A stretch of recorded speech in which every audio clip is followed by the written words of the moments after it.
ঈদের দিন আল্লাহ তাআলা ফেরেশতাদেরকে জিজ্ঞাসা করে, ফেরেশতারা বলো তো ওই ব্যক্তির প্রতিদান কি হইতে পারে যে তার পরিশ্রম, তার হুকুম, তার মুনিবের আদেশ পূর্ণ আদায় করছে, যেই কর্মচারী তার কর্ম ঠিক মতো 100 পালন করছে, তো এখন তার বিনিময় কি হইতে পারে? ফেরেশতাদেরকে আল্লাহ বলবে ঈদের দিন, ফেরেশতারা বলবে মাওলা, তো এটার বিনিময়তে এটাই আইন ওয়াফা আজরাহু, তার বিনিময়ে তাকে পূর্ণ দিবেন, পারিশ্রমিক পূর্ণ দিবেন, কারণ সে তার কর্ম পুরা করছে, অতএব পারিশ্রমিকও তো কি দিতে হবে, পুরা দিবেন, এটাই তো যুক্তির কথা।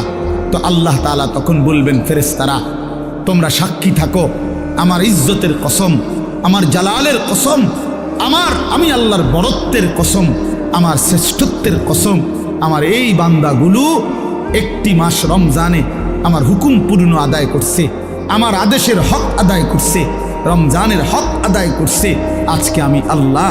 ঈদের দিনে ঘোষণা দিলাম তোমাদের সামনে, কাদ গাফারতু লাকুম, আমি আল্লাহ আমার এই বান্দাদেরকে মাফ করে দিলাম।